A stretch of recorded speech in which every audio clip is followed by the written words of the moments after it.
When in a global pandemic, perhaps the most important task is ensuring the welfare of the Dartmouth community.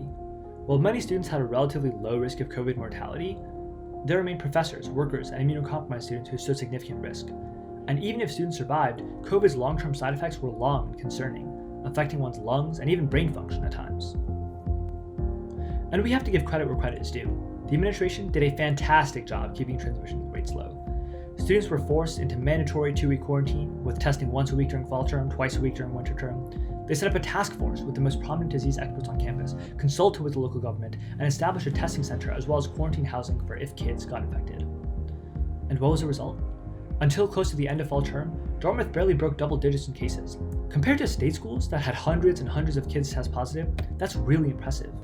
And while winter term did see one massive outbreak, that was quickly brought under control with a swift lockdown. At a time where state schools contracted hundreds of COVID cases and some kids couldn't seem to control their desire to party, the contract forged between Dartmouth and its students seemed to be working.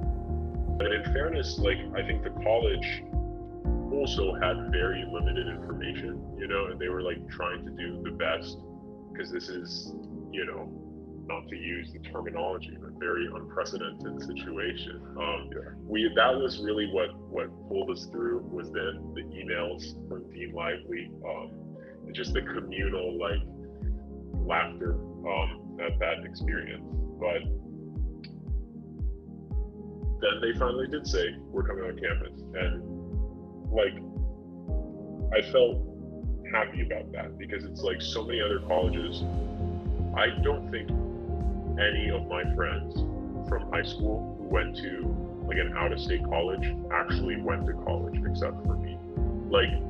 Or maybe it was one or two, but everybody I knew was still stuck at home, and I didn't want that. And I was really happy that we did get to go, and that it was safe.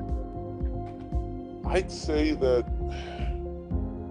they were pretty strict, and the strictness made sense, but they went too far with the implementation and the strictness. Barring one or two potential super spreaders, like the massive Halloween party that got busted by SNS, Dartmouth was pretty safe, and they deserve props for that.